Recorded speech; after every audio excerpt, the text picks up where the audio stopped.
Board of revenue bar association Cuttack आनुकूल्य lawyers टी20 cricket टूर्नामेंटर आज 11तम बारिस्टर रंजित महांती और सत्यव्रत बेहेरा क्रिकेट टूर्नामेंटर प्रेसमिट अनुष्ठित हो जाइछि। आसंता काली ठारू एही मैच गतिराउत पटना खेल पड़िया आरंभ होई 22 तारिख दिन वसुंधरा पड़िया फाइनाल मैच खेल।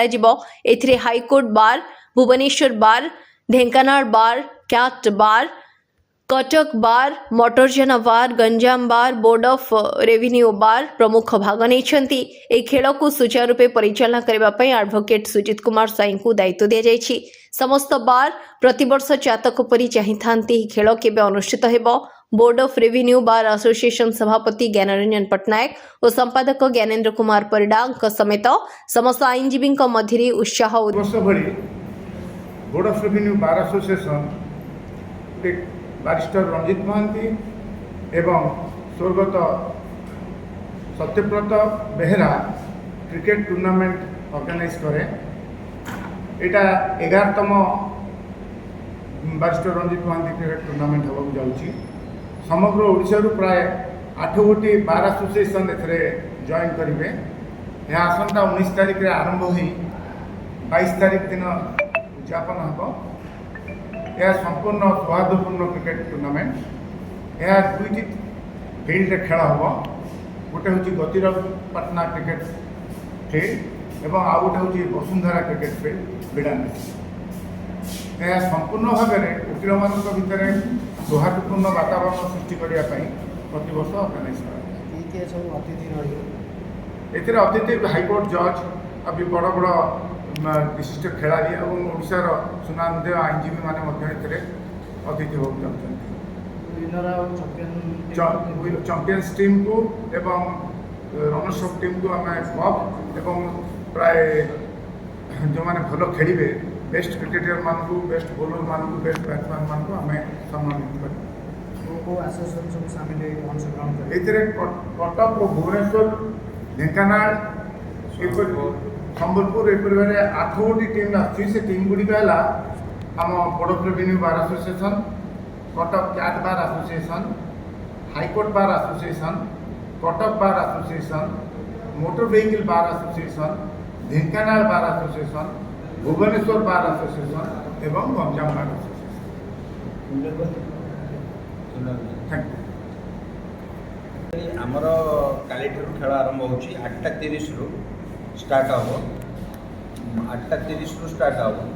फास्ट सेटिंग सेकेंड मैचटा 12टा आफ्टरनून अच्छी। कौन कहते जो गेट टुगेदर भाया खेल कौन उद्देश्य लक्ष्य रही? ठीक अच्छे आमर यहाँ रंजित महांती मेमोरियल जो होची सी एक्चुअली आमर ये पूर्वतन सभापति थे। फास्ट सभापति आम बार तांकर स्मरणार्थे आम यहाँ करुचु दीर्घ दिन धरी कर आसुचु। 85 मसीह मो देखिबारे यहाँ बर्तमान स्टार्ट होगी आज पर्यंत कंटिन्यू करुच्छे। ओके तापर आमर यहीथरक सत्यव्रत बेहेरा 2 वर्ष है आम सहित जॉइन कर। तेणु Ranjit memorial plus Satyabrata Behera memorial रे आमर बर्तमान 2 वर्ष है चली। प्रति वर्ष खेल हुए ना? प्रति वर्ष ये खेल संपादन होउछि। आईटा आमर सब बार आमर 10 गोटी बार आमर ए भाग नहीं। भाई तो कहले आम बार क्रिमिनाल बार, सिविल बार, एमबी बार, ढेंकानाल बार, भुवनेश्वर बार, गंजाम बार, संबलपुर बार एटसेट्रा आमर 10टा बार आमर खेल करेंगे। एवं आमर काली हूँ स्टार्टिंग आठ दिन 22 तारिख फाइनाल, 21 तारिख semifinal. Okay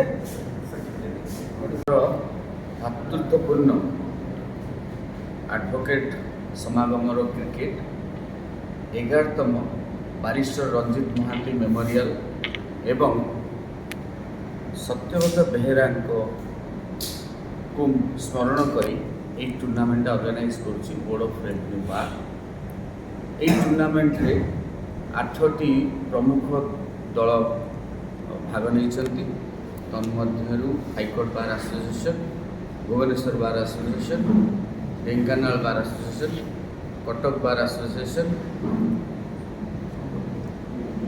Ganjam bar association, MB bar association आउ board of revenue bar association सहित civil bar association Cuttack bar association এটা কালিঠাରୁ কেবেଠୁ ଷ୍ଟାର୍ଟ ଖେଳ ହେବ? 19 ତାରିଖରୁ ଆରମ୍ଭ ହୋଇ 22 ତାରିଖରେ କମ୍ପ୍ଲିଟ୍ ହେବ। ଏଥିରେ ଆମେ ସମସ୍ତଙ୍କୁ ଅନୁରୋଧ କରିବୁ ଖେଳ ଦେଖିବା ପାଇଁ ଯଥା ପଡ଼ିଆ ବସୁନ୍ଧରା ପଡ଼ିଆ ଆଉ ପ୍ରତିରଥ ପଡ଼ିଆ ଆସିବା ପାଇଁ, ଏଇଟା ଆମର ଇଚ୍ଛା। ଧନ୍ୟବାଦ। ବ୍ୟୁରୋ ରିପୋର୍ଟ ବିଚିତ୍ର ଦୁନିଆ।